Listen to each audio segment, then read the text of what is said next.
नमस्कार, आप देख रहे हैं YAS न्यूज।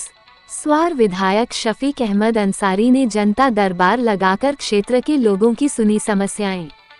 स्वार विधायक ने जनता दरबार लगाकर लोगों की समस्या सुनी तथा शिकायतों का शीघ्र निस्तारण करने का आश्वासन देते हुए कहा कि अधिकारी अपने रवैये सुधार लाएं और लोगों को परेशान न करके उनकी समस्याओं सुनकर निवारण करें। विधायक ने कुछ शिकायतों का मौके पर ही निस्तारण कर दिया, शेष शिकायतों का शीघ्र ही निस्तारण करवाने का आश्वासन दिया। अलग अलग विभाग की शिकायतें मिलने पर विधायक ने कहा कि अधिकारी अपनी मनमानी कर रहे हैं, उसमें सुधार लाए।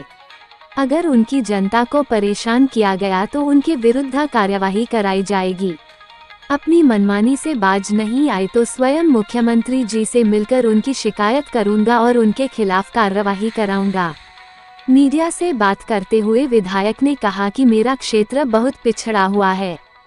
मैंने विधानसभा में अपने क्षेत्र की समस्याओं को उठाया। जल्द ही मेरे क्षेत्र में चारों तरफ चहुमुखी विकास होता नजर आएगा।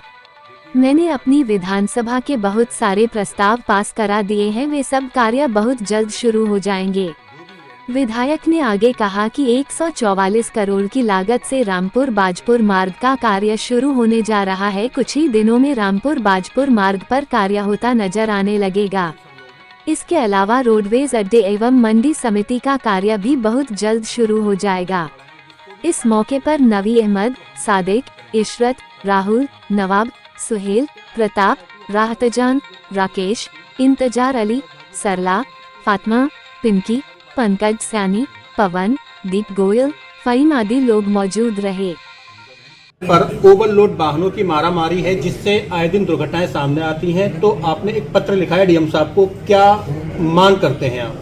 देखिए, ऐसा है, कल हमने डीएम साहब को पत्र लिखा है, क्योंकि उसमें लगातार शिकायत आ रही हैं कि कुछ बिना नंबर की गाड़ी के और ओवरलोड गाड़ी चला रहे हैं, जो बहुत तेज चला रहे हैं, बहुत गति से तेज चला रहे हैं, जिससे बहुत दुर्घटनाएं हो रही हैं। और यहाँ पर कई एक्सीडेंट हो चुके हैं, जिसमें कई लोगों की जान जा चुकी है। तो हमने इस संबंध में जिलाधिकारी महोदय और माननीय मुख्यमंत्री जी और कमिश्नर साहब और सभी जितने अधिकारी हैं, सबको हमने पत्र भेजे हैं कि इस पर जो है उचित कार्रवाई करें और जो जनहानि हो रही है उसको रोका जाए। खनन भी होना जरूरी है, वैध खनन होना भी जरूरी है, लेकिन किसी के जनहानि भी नहीं होना चाहिए।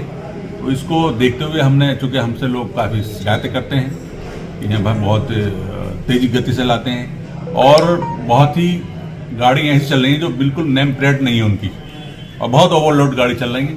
तो इस पर जिलाधिकारी जो है उस पर संज्ञान लें, ये हमने उन्हें पत्र भेजा है। और इसमें कई बार पत्र हमने और भेजे हैं, तो इस पर कार्रवाई। विधायक जी, आपके द्वारा पहले भी पत्र दिया गया था, तो उसको लेकर कुछ कार्रवाई की गई थी या अभी भी नहीं?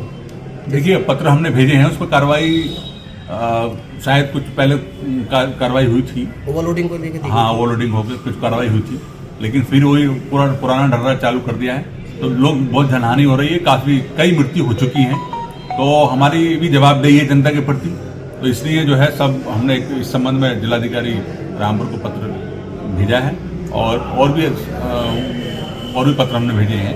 प्रदेश के उप मुख्यमंत्री केशव प्रसाद मौर्य ने समीक्षा बैठक में निर्देश दिए थे कि ओवरलोड वाहनों पर सख्त कार्रवाई हो। उसके बाद अमल में कार्रवाई आई भी थी, लेकिन अब क्या ऐसी वजह है जो फिर छूट दे दी गई है प्रशासन की तरफ से? नहीं, ये बात सही है कि ओवरलोड वाहन अभी भी चल रहे हैं, बेरोक टोक चल रहे हैं और काफी मात्रा में चल रहे हैं और बिना नंबर प्लेट लगाए हुए चल रहे हैं। तो उसमें प्रशासन को संज्ञान लेना चाहिए और वैध खनन होना चाहिए, अवैध खनन नहीं होना चाहिए। ये हमारा अपना मत है और हम लगातार इसको, अगर इस पर कार्रवाई नहीं हुई तो हम जो है माननीय मुख्यमंत्री से स्वयं ही मिलेंगे और भी जहाँ जहाँ मिल सकते हैं पूरी कार्रवाई कराएंगे, क्योंकि जनता के प्रति हमारी जवाबदेही है और हम उससे पीछे नहीं हटेंगे। ठीक है, ठीक है जी, थैंक यू। लोकसभा का तो आपकी तरफ की क्या तैयारियां हैं, क्या खाका तैयार आपकी पार्टी की तरफ से किया गया है?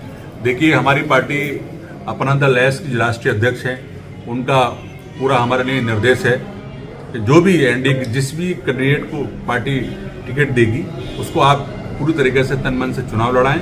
और हमारे जितने भी अपना दल के एस के कार्यकर्ता हैं और हमारे भाजपा सहयोगी दल निसास पार्टी जितने भी सब लोग हैं, भाजपा कैंडिडेट चाहे टिकट मिलेगा तो उसको लड़ाएंगे। जो वर्तमान सांसद उनको टिकट मिला तो उनको लड़ाएंगे, जिसको भी पार्टी टिकट देगी उसको हम लड़ाने का काम करेंगे, पूरी तन मन से चुनाव लड़ाएंगे। क्या आपकी पार्टी, अपना दल, इसकी जो पार्टी है आपकी, और भागीदारी निभा सकती है आपकी बात?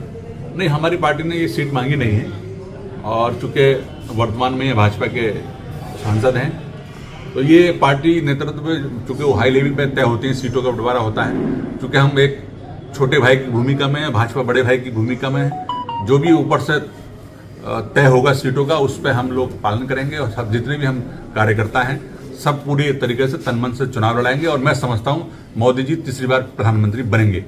अच्छा विधायक साहब, आपने विधानसभा में अपने क्षेत्र की तमाम समस्या और विकास कार्यों को लेकर मुद्दा उठाया है, तो ऐसे क्या विकास कार्य हैं जो अभी तो हाल फिलहाल में आचार संहिता लगने वाली है, तो उसके बाद कार्य आपके द्वारा कराए जाएंगे? नहीं, आचार संहिता से पहले ये बहुत बड़ा काम कराया है। 144 करोड़ का जो टेंडर था रामपुर बासपुर का चौड़ीकरण का, ये काम बहुत जल्द टेंडर हो गए हैं और बहुत जल्द काम शुरू होने जा रहा है। चुनाव आचार संहिता से पहले ही काम शुरू हो जाएगा, और अनेक हमने काम के प्रस्ताव दिए हैं।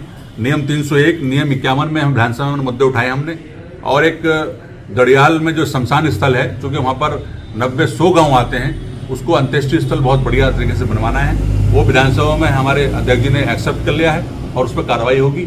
उसी के संबंध में अभी 2-3 दिन पहले मैंने एसडीएम साहब और हम पूरी टीम थी, जो साहब थे, सबको बुलाया था, वहाँ पेमाइश करा रहे हैं। तो वो 2.5 एकड़ का रकबा है, उसको पूरी तरीके से अपने कब्जे में लेकर के उसको अंत्येष्टि स्थल बनवाने का काम करेंगे। और इसके अलावा रोडवेज बस अड्डे की भी हमने मांग की है, वो सब एक्सेप्ट हो गए, उन पर पूरी तरीके से काम चल रहा है।